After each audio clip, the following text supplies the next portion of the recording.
is Uncle Yo, a comedian extraordinaire for anime conventions and awesome podcasting and every different project. You've been in several acting projects. Yeah, not by choice. I resist so hard to put actor on any card, which is amazing considering that a vast majority of the people, the fans I've made over the last 4 years, only recognize me through the incidental report that I did on the Ponyo review with that guy with the glasses.com, or my work in Dragonboard. And I try to let people know I really am not an actor. And I say that despite show running and playing the two main characters in my new puppet show. Yeah, that's a little crazy. But what I was actually curious about with your comedy in general, your comedy tends to be really cerebral, as is your line of thinking, especially with the podcast as well as your stand-up. Can that sometimes be frustrating depending on like what audience you're sort of you have in front of you? Because you do go to a lot of conventions. So Without a doubt. When I first got started, it was clearly I had to. Now, this was before Tumblr exploded, and everybody was simply linking, before children discovered Tumblr, and simply linked together every possible joke that would ever come out to a point where they were almost live streaming. So I'm definitely by no means the first person to try and make a name being funny within the anime circuit or within the comedy circuit. As far as I can tell, I'm just the only one stupid enough to not stop after a year or so. In terms of just the cerebral, absolutely, because that's just where my head goes. I don't want to just rewrite Jeff Dunham or Jeff Foxworthy jokes just to have the punchline be Attack on Titan, or just have the punchline be also bronies. Also, I really, in the last 2 years, like the stand-up has been called Living the American Meme, as opposed to living the American dream, of course. I've wanted to play off of what it is that American fandoms are, because for me, fan culture and convention culture is such a fascinating and engaging and gripping little slice of humanity as to where their passions go. I mean, you have a Maleficent Keyblade. I just rewatched Sleeping Beauty 3 days ago to be ready for the movie Maleficent. And that dragon is still as terrifying, still as badass. Those fairies are still the main characters as far as I'm concerned. The Prince and Sleeping Beauty have nothing to do with that movie. it's true, Maleficent. Yeah, they are it's the best feminist film. It shatters the Bechdel test. And it gets no credit. It's just all Disney princesses, so you'll only see Aurora in every fan art. And you're like, let me tell you about Flora, Fauna, and Merryweather, you stupid pricks. This is why I love your comedy so much. You have a very smart idea about almost any fandom that I tend to have. That's actually why I wanted to ask you specifically, because I'm from KingdomHeartsWorld.net. What is your opinion on Kingdom Hearts and Final Fantasy? Because I don't know if I've ever heard you talk about that in your stand-up. I don't, because I've never run through those games. Now, the Kingdom Hearts bit that I have is on, I believe it's the album Matching Hair Clips, and that took 2.5 years to get those 7 minutes. But it's breaking down Sora. His checklist to save the world is like clown shoes, a key that doesn't unlock anything, spiking his hair until he looks like a Saiyan. And a lot of that just ends up being the juggle between like what you can do with Kingdom Hearts 3. Now that Disney is sort of the Borg of all American creativity. If you can do something that we can't, now you'll do it for us. So now that they've bought Star Wars and Marvel, in Kingdom Hearts 3, you can and should play as Sora, Boba Fett, and Deadpool. The question is, like, name a Disney villain stupid enough to take that on. They'd have to invent someone, and his name would be Kefka. Kefka, like riding Heath Ledger's Joker, playing chicken in a pool, or making Mecha Shiva. Okay, that just blew my mind. Just that mental picture. Would be That's hilarious. Wonderful. Kefka's my favorite. I think that, as much as I respect people's love of Sephiroth, I think that Kefka is fantastic. Well, Kefka is the actual protagonist of arguably the best Final Fantasy that ever came out in terms of the simplicity of the magic system. It's an ensemble cast. It's not just a flat, almost wax doll who's based on asymmetry, pleather, and belt buckles, feeling sorry for something that hasn't even happened, just being shipped with various people who just look like him in a different wig.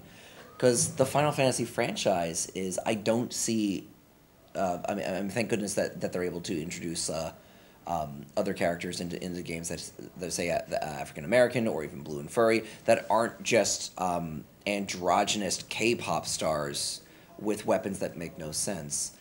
I mean, with the Kingdom Hearts, it really was. They were the first of. No, it was Death Note and Naruto. It was Anime Next where I just saw the demographic half in age, and I saw 8 and 12-year-olds running around as L, as Misa, these simple cosplays. And you got to realize that it was the fandom rather than the source material that was really growing and converging within itself. Charles Dunbar will talk about fan convergence, which is anytime you see a t-shirt that's like all of the Doctor Who's dressed as Italia kids, or all of the Doctor Who's drawn as Dr. Seuss characters, or all of the or all of the blank plus blank. It's steampunk Sailor Moon, steampunk Avengers, Sailor Scouts dressed as Avengers, Avengers characters modeled after Sailor Scouts. It's what Tumblr is. Is here are two things that I'm into, and I put them together because I've just recognized them. And that is fascinating to me, because when I loved Sailor Moon, I just loved Sailor Moon for Sailor Moon. For me, Sailor Moon was the first five Sentai team of people who were going to kick ass and save the world. Dragon Ball Z was my Dragon Ball Z. I didn't have 8 to choose from, whether it be Bleach or One Piece or Magi or Blue Exorcist or Fairy Tail, which is all the same anime, which is short, loud, eccentric, supporting cast with no purpose other than so your friends have something to cosplay, punching louder eccentrics who are slightly older and eventually fighting in a martial arts tournament.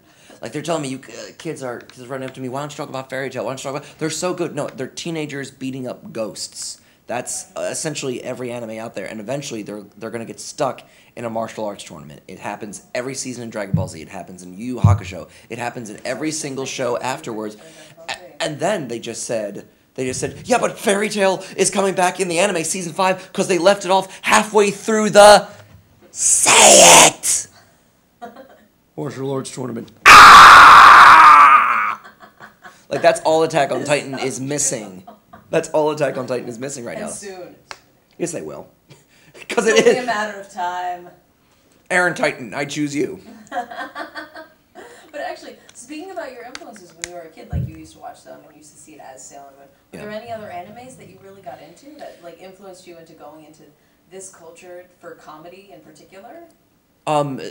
Comedy did not come until I went to Anime Next and realized if you wear a sports coat and come in with a Bluetooth, people think you run the con. So they'll let you talk about whatever you want, however you want. And I picked up a lot of this from the guys at the Geek Nights podcast.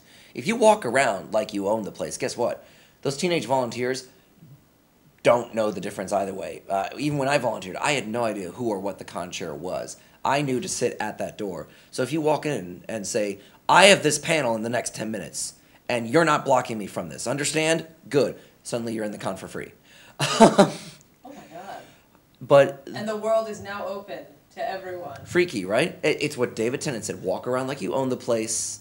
Always works for me. No one messes with you. I mean, the anime that really influenced me, I mean, I loved the idea of Voltron because I was 6 years old and I realized every monster dies when they summon the blazing sword. Why don't they start the fight with the blazing sword and just be more economic about it? Stop destroying and damaging the lions, because you never see anyone repairing the lions. I don't know if they're self-repairing like the Big O is, but just end the fight. And I realized no, because I like the monster fighting. But still, it's so much more efficient too. Mm-hmm. There's an anime that I quote as like one of my all-time favorite movies of all time, and in order to pod block people who threatened to review it, I sat down for 2 hours and just reviewed it myself. I've seen this movie at least 100 times, and I still watch it today on YouTube. There is a 40-year-old, now that we're in 2014, a 40-year-old anime musical version of Jack and the Beanstalk. What? Yes. And it does amazing things to characterize and show the parallels between the giant Tulip and Jack himself. There's a hypnotized Princess Margaret. The songs are awesome. It has When the Beanstalk is Rising. Now, this was long before the days of La Blue Girl. So those beanstalks rising up and writhing and twisting upward, it's repeated stock footage, but it's this massive, almost tango of these three green plants reaching as high as possible. And it just feels like imagination has finally been ignited. Now we're going to get into that magical world. And considering by the end of high school I was fully committed to Joseph Campbell as a, a spiritual mentor, if you will.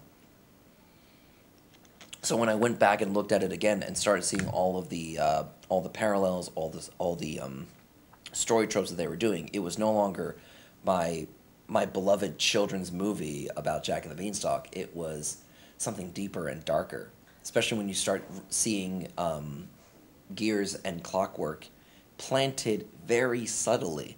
I don't think they even meant to do it. I think I'm just extrapolating the whole time, but it's like an hour-long episode of my podcast just talking about this this children's story. It's Jack and the Beanstalk.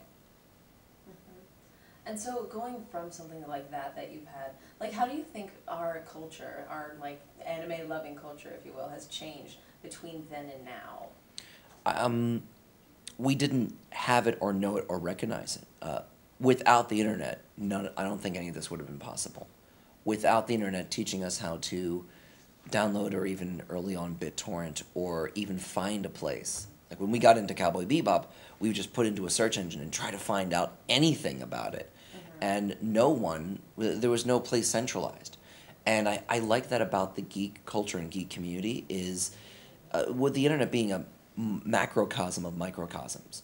You really choose where you get your news from, who you trust, whether you're going to anagamers.com for the review or you go to Anime News Network, the biggest and most trusted source, simply because by process of elimination, everyone else who does it as a hobby gets married, gets a job, has a kid, and can no longer put the time into the hobby. And with it being that transient, you can really step in anytime.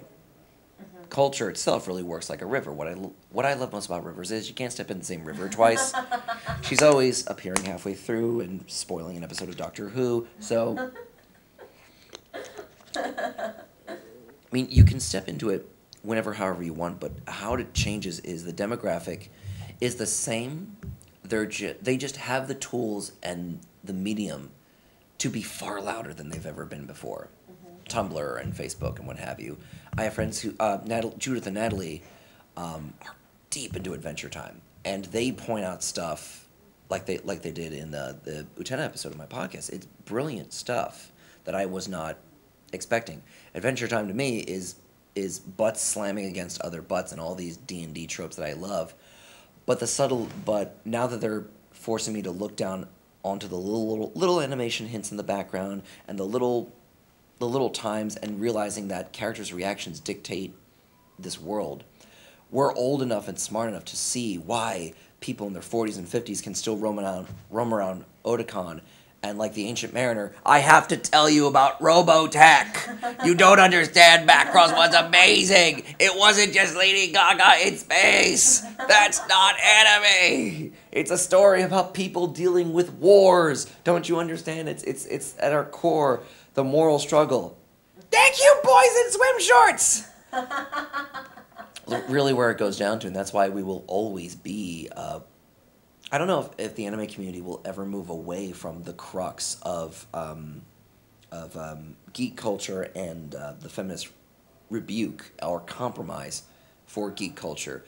Because even back in the day, dude, I'm not going to lie, I was 15 years old. I was foaming at the mouth looking at the hentai section of the video store saying, by the time I'm 18, I am probably going to be so over this. I'm going to stop searching. It was like 4 hours away on my 18th birthday. Open. I want to see things. I don't understand. And I wonder about the new generations just being so desensitized so quickly. The great comic I saw was 9 years old. A little girl is watching anime. Why are they kissing? 19 years old. Why aren't they kissing?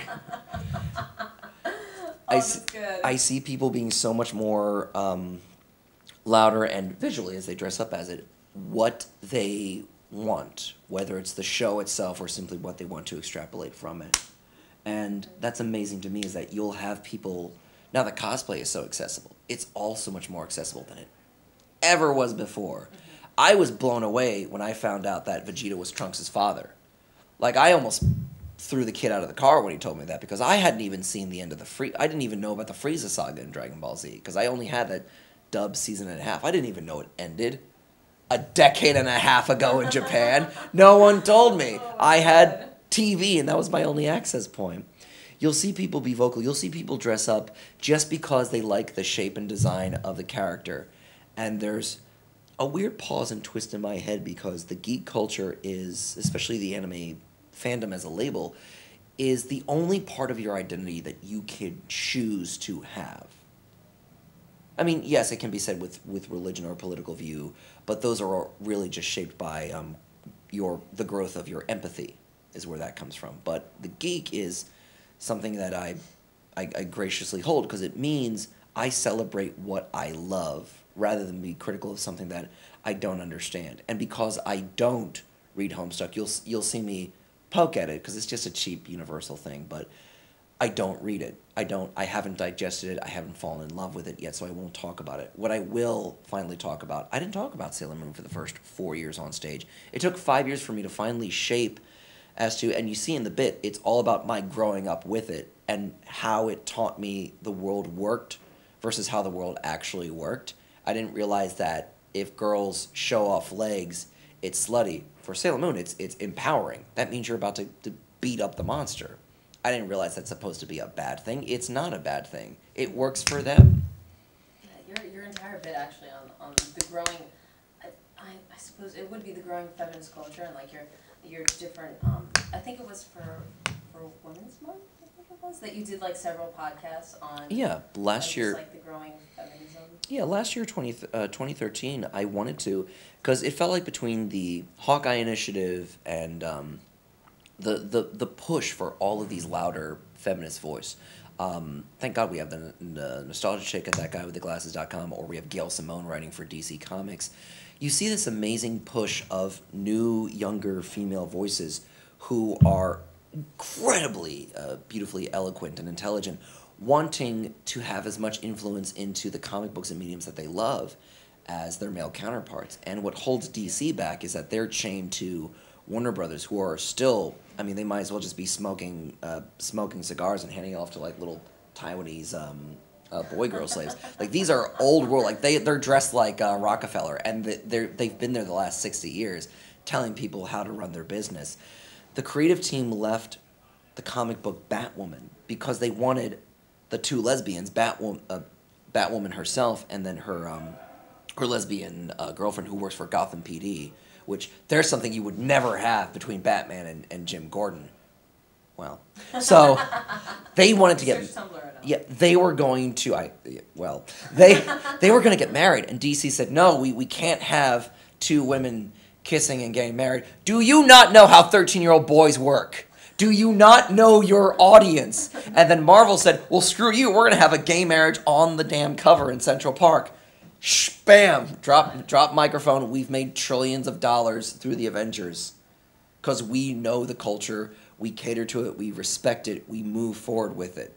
Mm-hmm. And I love that mentality. Like, you'll have Non-Adventures of Wonderella is one of my favorite feminists webcomics. She's just a regular superhero who's comically bad at what she's trying to do. She had a tweet today. Congratulations to Tetris for turning 30 today. You taught me the valuable life lesson that the thing I want most will never come when I want it. You'll always get a square. Marriage. That's just heavy. And that's just Tetris. That's true. All right. I know you've been involved in so many different projects. Okay. Out of all of those, which one would you say is your favorite? And if it helps, maybe just like currently, because it might have changed throughout the years. That's true. Like, when I first got asked by my friend Mario to do the Dojanopolis web series, I was so excited because I loved all the people involved, and I really loved Suzumiya Haruhi. So we did Dojanopolis, which is, the cast of Suzumiya Haruhi is living at Image Anime, which is an anime supplying store right next to Penn State, and they try to review the material there, try to review the DVDs, try to review the toys, and then stuff always happens and stops them from reviewing. So it was part shameless self-plugging promotion / cosplayers messing around, and I got to be Koizumi Itsuki, who's one of my favorite characters from that series. and Mario said, you need to be openly flaming. Because Itsuki is... I don't see him as homosexual at all in the anime. I just see that he's very good at subtext and subtlety, and people seem to take that as gay. So I know about being openly gay. I know flaming, but openly flaming, I mean, there's dangerous, and then there's inviting the Human Torch to a kerosene factory, so we just tried that. What I'm having the most satisfaction doing is putting my playwriting degree to work, and that is Dungeon Crawlers. That's been a 2-year project I developed with friends, and then after talking about it for 2 years, my girlfriend finally said, do you just want to contact my friend who makes puppets? And once the P word gets dropped, suddenly everyone gets that Sesame Street bubble and rise and excitement of, can we?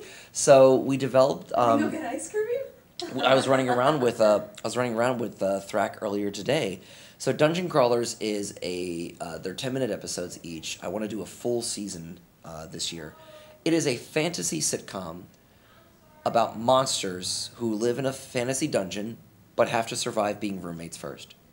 Because anyone who plays Dungeons and Dragons and tries to seek out something made by D&D fans about D&D, it's always about the players, which is the exact same story. People, man-children around a table who need to grow up living in a fantasy world.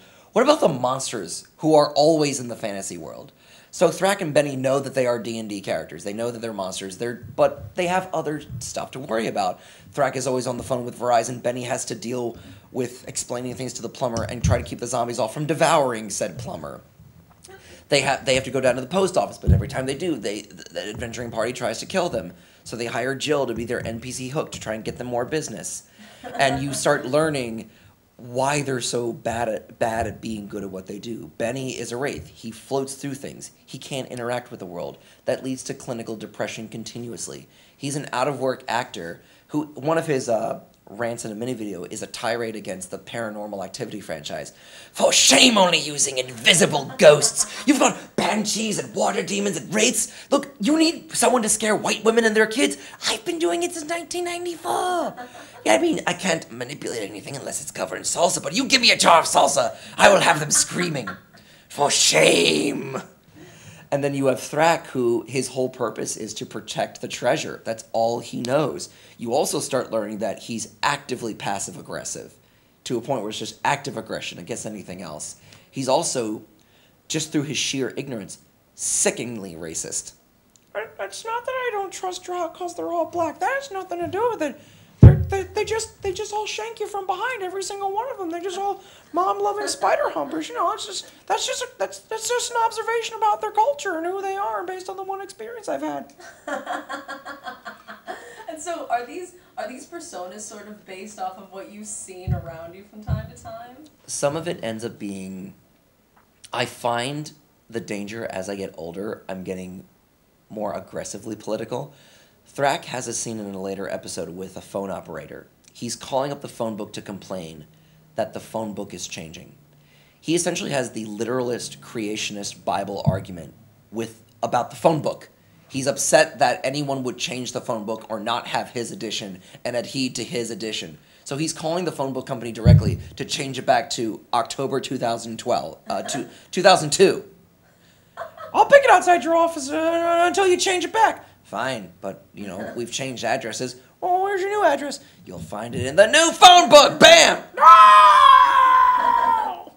It's been so much fun developing these characters to a point where I just like writing them yelling at each other. I am putting in plots and development, but that's what I loved about the main influences of this is Venture Brothers is writing for Avenue Q. Imagine that.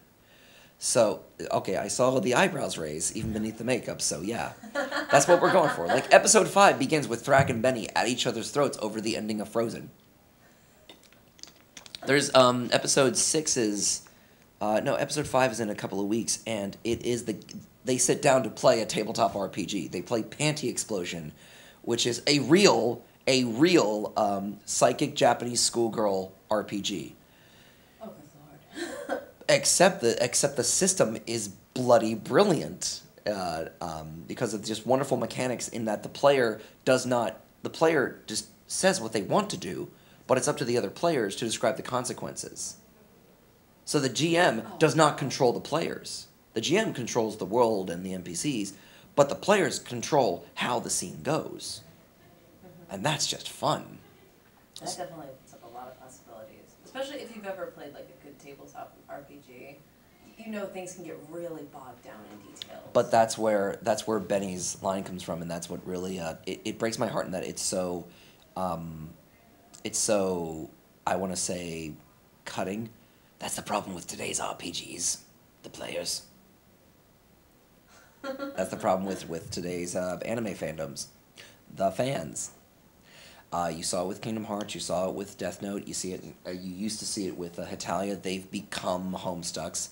But what's neat is that they're always, at least from my perspective, the same age. Like the little kids who were running around as the Kingdom Hearts, they're now the little kids running around. Clearly, at some point, the Kingdom Hearts kids grew into something else or found something else that appealed to them. For me, because that's how old we were at the time, Sailor Moon is that in my heart. Yes, Madoka is brilliant and leaps artistically ahead and beyond any of it, but it wouldn't be there without Sailor Moon. Yes, Utena, Princess Tutu are beyond intelligent, but Sailor Moon was first. And that's what's amazing with these young kids is some things come first for them. And you've got to respect the first thing that they saw. Like some people, their first Nicolas Cage movie is National Treasure. And you go, no, he won an Oscar in this movie with Cher. No, he's that internet meme. No! Don't you understand? Actually, that was my first movie for him, too. But thank you for telling me that. It's been a really lovely interview. Cool. It has. And my God, you are just as smart as I knew you were before, if not smarter now. Completely. You're mistaking eloquence for volume. And I've been telling people that for years. Just my stand-up is just this, but louder. If it comes up into a laugh, thank goodness. I mean, I'm not going to get on stage and just make dick jokes. We have the internet for that. I'm sincerely working through and questioning the things that I'm doing while on stage, and I fear getting too overhandedly political. I know it's meant to be fun, but the thing is, for me, what separates geek culture from, say, sports culture or historical or literary culture is specifically narrative-driven geek culture, which is fantasy and sci-fi. They come from debate. They come from questioning. They come from analyzing. They come from thinking about the source material. Not, did you read that? Yes. We always follow up with, well, what did you think? How did you feel about this? We want to get into and understand the gut mechanics of it. We don't just want to see the Gundam for the Gundam. When we get older, we want to see the nuts and bolts and see how it works, even in terms of like the larger series. Now that I'm 30 and I'm no longer the 14-year-old I was when I discovered Cowboy Bebop, oh, every screenshot is 1,000 words. I'm loving how they chose to light it, how they chose the color scheme, what each of those settings is stemming from. Is that based on Hong Kong or is that based more on a Malaysian black market? Mm-hmm. Ooh, a parrot. If there's a parrot, that means that it has to be at least 86 degrees where they are. Or like what sort of language or what's that they're using, or like the context that they're using, even the composition. I know exactly what you're talking about. And what's neat too is how people's opinion on how something is good or bad can actually be kidnapped and held hostage by the music. You can listen to the Cowboy Bebop soundtrack again and again, and maybe you're playing through the scene in your head, but if you're just feeling the music, it is its own emotional story, which is what I think is happening, why young kids are being hijacked into thinking the last few seasons of Doctor Who are really good, but they're not. The musical score actually has more of a narrative structure than the actual episode itself, and that's what they're being misled to behold. The Doctor is holding this Cyberman head, and it's going down, and you realize we have no context of who or what this is or this whole relationship. But when the strings go up, you're supposed to feel sad. So that's how and why you feel sad. If you're somehow able to separate the music, what you're hearing from what you're seeing, now you can really play with something objectively. Now you're getting into something a tad meta, But that's what I love about the geek culture. That's what's keeping the bronies so ingrained, is that you have these brilliant, intelligent people breaking apart the little hints of the economy in Equestria, or the stance on religious, or tolerance of outsiders in Equestria, or the relationship between Earth ponies and Pegasus. The little hints that you give them an inch, they'll take a mile. You give them an inch, they'll write a 30-page slash fic. Would you say that you like that series? Have you watched through it? I stopped halfway through season 3. I'm told season 4 redeemed it, which is always the key with great shows.